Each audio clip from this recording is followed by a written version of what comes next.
Hello बच्चों, welcome to my YouTube channel.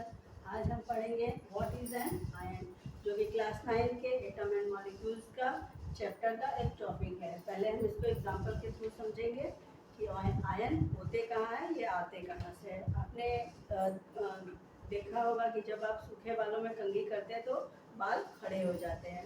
ऐसा क्यों होता है? ऐसा इलेक्ट्रिक चार्ज के कारण होता है। हमारे बालों में पॉजिटिव चार्ज होता है और कंघी में निगेटिव चार्ज होता है। तो हमेशा जानते हैं आप, लाइक चार्जेस जो होते हैं यानी पॉजिटिव पॉजिटिव और निगेटिव निगेटिव जो चार्जेस होते हैं वो एक दूसरे को रिपेल करते हैं। लाइक चार्जेस एक दूसरे को रिपेल करेंगे यानी दूर भगाएंगे, और अनलाइक चार्जेस क्या होगा? अट्रैक्ट होगा। अगर पॉजिटिव निगेटिव होगा तो अट्रैक्ट होकर जुड़ जाएगा यानी पास पास आ जाएगा, और लाइक चार्जेस होंगे पॉजिटिव पॉजिटिव तो वो दूर जाएंगे, निगेटिव निगेटिव होगा दूर जाएंगे। इसी तरह हमारे बालों में जब हम कंघी करते हैं सूखे बालों में तो हमारे बाल लाइट चार्जेस के कारण, जैसे पॉजिटिव चार्ज होता है हमारे बालों में तो वो लाइट चार्जेस के कारण एक दूसरे से दूर भागते हैं, रिपेल होते हैं।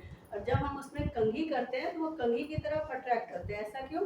क्योंकि कंघी में निगेटिव चार्ज होता है, इसीलिए हमारे बाल पॉजिटिव चार्ज के कारण दूर दूर हो जाते हैं। कंघी से कंघी करने पे वो कंघी की तरफ अट्रैक्ट होते हैं और एक दूसरे के साथ जुड़ा होने की सोचते हैं। इसीलिए लाइक चार्जेस एक दूसरे को रिपेल करते हैं। ये समझने वाली बात है कि हमेशा लाइक चार्जेस पॉजिटिव पॉजिटिव रहेगा, एक दूसरे से दूर जाने की कोशिश करेगा। निगेटिव निगेटिव भी ऐसा ही करेगा।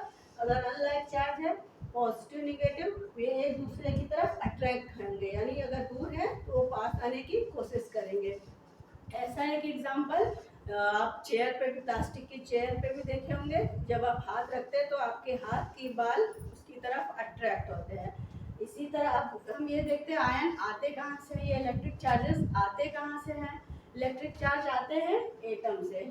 हमने पहले बताया था आपको एटम। एटम क्या होता है? एटम इस तरह से एटम है ये, इसके बीच में क्या होता है? न्यूक्लियस होता है। सबसे सेंटर में इसके न्यूक्लियस होता है। न्यूक्लियस में क्या होते हैं? प्रोटॉन्स और न्यूट्रॉन्स। प्रोटॉन्स क्या होता है? पॉजिटिव चार्ज होता है, और न्यूट्रॉन्स क्या होते हैं? न्यूट्रल होते हैं। तो न्यूक्लियस के अंदर क्या हुआ? प्रोटॉन और न्यूट्रॉन, और न्यूक्लियस के बाहर इलेक्ट्रॉन मूव करते रहते हैं जो कि निगेटिव चार्ज होते हैं। इलेक्ट्रॉन में हमेशा निगेटिव चार्ज होता है, प्रोटॉन पॉजिटिव चार्ज होता है। जितने एक न्यूट्रल एटम में जितने प्रोटॉन होंगे उतने ही इलेक्ट्रॉन होंगे, दोनों डिफरेंट नहीं होंगे। यानी अगर किसी एटम में 2 इलेक्ट्रॉन है तो इसमें 2 प्रोटॉन भी होंगे। ये न्यूट्रल एटम है। कोई भी जितने इलेक्ट्रॉन उतने ही प्रोटॉन एक न्यूट्रल एटम में होते हैं। अगर अब ये हम देखेंगे ये निगेटिव पॉजिटिव कैसे होते हैं, ये आयंस में कैसे बदलते हैं। जब भी कोई एटम बाहर से इलेक्ट्रॉन गेन करता है यानी बाहर से इलेक्ट्रॉन एब्जॉर्ब कर देता है तो इसमें क्या हो जाएगा? 3 इलेक्ट्रॉन हो जाएंगे, यानी ये एटम क्या हो जाता है? निगेटिवली चार्ज हो जाता है। ये एटम क्या हो जाएगा? निगेटिवली चार्ज हो जाएगा। और इसको एक और नाम से जानना, एक तो ये निगेटिव एटम हो गया, उसके बाद इसको एक एनायन भी बोला जाता है। एन आयन, ये निगेटिव चार्ज एटम हो गया यानी निगेटिव एटम, इसको एनायन भी बोलते हैं। इसी तरह अगर ये एटम एक इलेक्ट्रॉन लूज कर देता है, किसी कारण से ये इलेक्ट्रॉन लूज कर देता है तो ये हो जाएगा एटम पॉजिटिव चार्ज। और इससे एक और नाम दिया गया है कैटायन। इलेक्ट्रॉन लूज करने का मतलब इसमें एक इलेक्ट्रॉन कम हो गया तो क्या होगा? ये प्रोटॉन की नंबर्स बढ़ गए तो इसमें क्या होगा?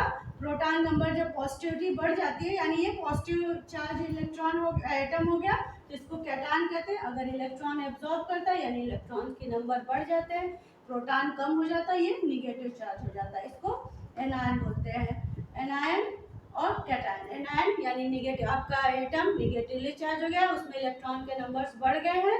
और अगर पॉजिटिव चार्ज है यानी वो इलेक्ट्रॉन लूज कर दिया, उसमें प्रोटॉन के नंबर्स बढ़ गए, इलेक्ट्रॉन कम हो गया। इसका हम एक एग्जांपल देखेंगे। आप जानते होंगे मेटल्स की टेंडेंसी होती है इलेक्ट्रॉन लूज करने की, और नॉन मेटल्स की टेंडेंसी होती है इलेक्ट्रॉन गेन करने। तो ऐसा एक हम एग्जांपल के थ्रू समझेंगे। जैसे सोडियम है, सोडियम एक मेटल है, ये क्या करता है? एक इलेक्ट्रॉन लूज करके सोडियम आयन बना लेता है। ये क्या हो गया? कैटायन हो गया।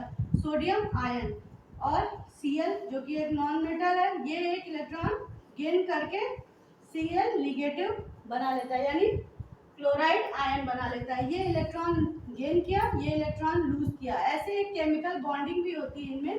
Na अपना इलेक्ट्रॉन, ये Na है, ये Cl है, Na क्या करता है, अपना इलेक्ट्रॉन Cl को दे देता है, जिससे Na पे पॉजिटिव चार्ज आ जाता है और Cl पे निगेटिव चार्ज आ जाता है।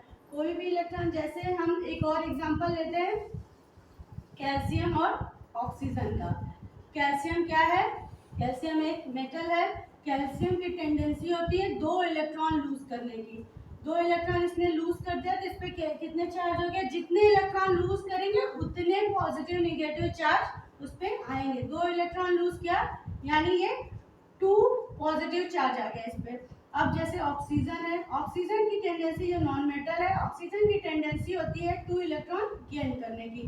तो इसमें क्या हो गया, 2 minus electron, 2 minus minus 2 electron, इसको 2 माइनस भी लगते हैं। यानी नॉन मेटल्स की जो टेंडेंसी होती है वो इलेक्ट्रॉन गेन करने की, मेटल्स की टेंडेंसी होती है इलेक्ट्रॉन लूज करने की।